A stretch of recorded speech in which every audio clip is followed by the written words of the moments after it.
Hello, my dear friends. Welcome to my YouTube channel. I am Usha Chandankar. I hope you are happy and healthy. So, friends, today we discuss not only continuous future tense but something better, such as the difference between continuous present tense and difference in continuous future tense, and also one proverb. So let's start the structure of continuous future tense. तर बघा इथं आपण structure right केलेलं आहे. Subject plus will किंवा shall plus not plus be plus V plus I N G plus object. तर बघा will आणि शाल, तर जास्तीत जास्त आपण विलचा यूज करतो, शालचा आपण फार कमी यूज करतो. तर बघा शाल आणि विलचं मिनिंग सेमच असते, परंतु आपण शाल केव्हा यूज करायचा.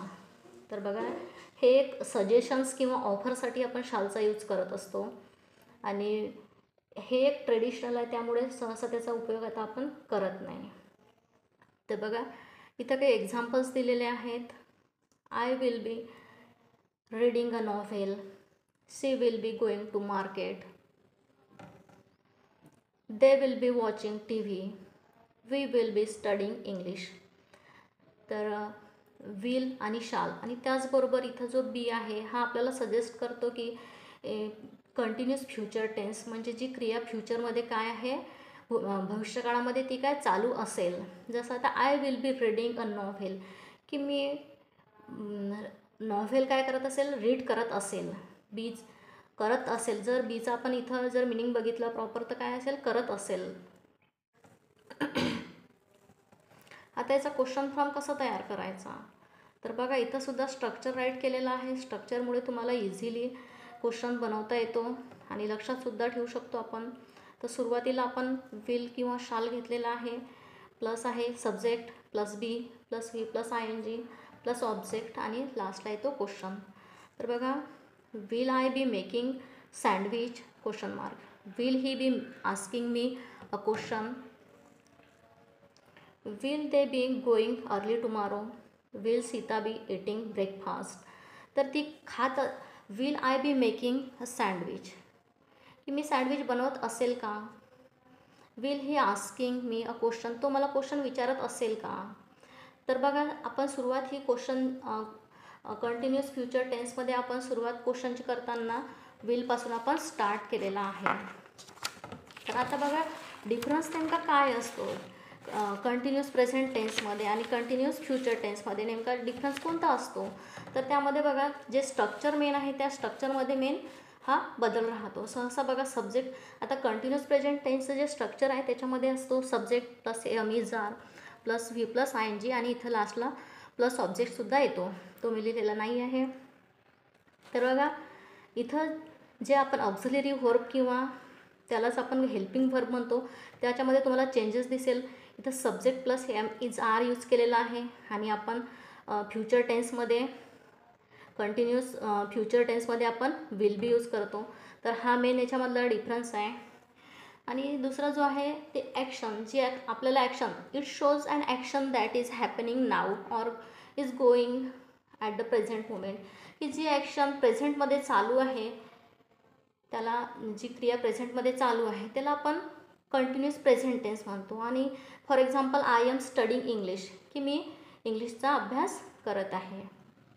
किंवा आता Sita is writing a letter, की सीता लेटर लिहित आहे. आता ह्यालाच जर आपण फ्युचरमध्ये कन्व्हर्ट केलं कंटिन्युअस फ्युचरमध्ये तर काय होणार आहे इथं. तर बघा इथं आपण स्ट्रक्चर परत एकदा राईट केलेलं आहे, subject plus will be plus verb plus I N G.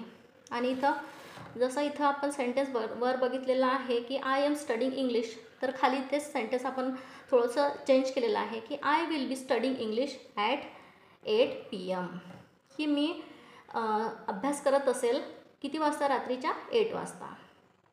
आणि त्याचबरोबर they will be playing football next day, तर ते फुटबॉल खेळतील, नेक्स्ट डेला ते फुटबॉल खेळतील. तर बघा इथं मेन जे लक्षात ठेवण्याचं आहे डिफरन्स जो म्हणतो आपण त्याच्यामध्ये आहे टाईम ॲक्शन, ज्या दोन टायमिंग आणि ॲक्शन की जी ॲक्शन आहे किंवा जी क्रिया आहे ती नेमकी कोणत्या टायमाला चालू आहे, ती सध्या चालू आहे.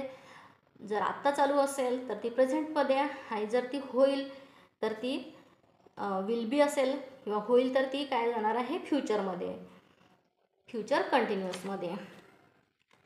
तर बघा इथं आपण काही थोडाफार इथं एक्झरसाइज दिलेला आहे, काही सेंटेन्सेस इथं राईट केलेलं आहे फ्युचर कंटिन्युअस टेन्सचे. इथं आहे I fill in the blank sleep at 10 o'clock tonight. आता परत इथं जर आपण एक जर सॉल्व केलं तर इथं आपल्याला आय आहे आणि आता आपल्याला कंटिन्युअस फ्युचर टेन्स यूज करायचा आहे. तर इथं काय येणार आहे आय विल आणि परत एक जे आहे ते बी, आय विल बी. आणि आता जे आपला सब्जेक्ट आहे व्हर्ब आहे त्या व्हर्बला आपल्याला काय लावावं लागतं ING. Sleeping at 10 o'clock टुनाईट. तसेच बाकीचे 3 राहिलेले तुम्हाला सॉल्व करायचे आहेत. एक प्रोव्हर्ब आपण घ्यायची आहे आपल्याला. इथं बघा प्रोव्हर्ब आहे अ स्टिच इन टाईम सेव्हज 9. आता मिनिंग जे आहे स्टिच इन टाईम सेव्हज 9. आता स्टिच म्हणजेच काय होते शिवणे होते किंवा त्याला आपण कपडे वगैरे शिवतो त्याच प्रकारचा हा शब्द इथं घेतलेला आहे स्टिच इन टाईम सेव्हज 9. पण मिनिंग आपण थोडं इथं चेंज आहे. Taking quick action to fix small problem prevents it from becoming a bigger one later. बघा आता आपण जर एखादी ॲक्शन त्वरित घेतली, फॉर एक्झाम्पल आपल्याला फ्युअर आहे किंवा आपल्याला ताप आहे आणि आपण जर लवकरात लवकर डॉक्टरकडे गेलं तर आपण पटकन रिकवर होऊ. परंतु आपण जर लेट केलं तर आपण त्याचं जे रूपांतर आहे ते काय होणार आहे मोठ्या याच्यामध्ये होऊ शकते, तापामध्ये किंवा आपण फ्युअरमध्ये. तर taking quick action saves time and trouble in the future. जे फ्युचरमध्ये होणारा त्रास आहे किंवा जी घटना जो आपण ट्रबल म्हणतो किंवा जो एफर्ट आहे तो फ्युचरमधला कमी होऊ शकतो. That's we said a stitch in time saves 9. So बघा अशा प्रकारे आज आपण कंटिन्युअस फ्युचर टेन्स बघितलेला आहे. Thank you for watching my video. I hope your concept about continuous future tense and continuous present tense will clear. So friends, please like, share and subscribe to my channel.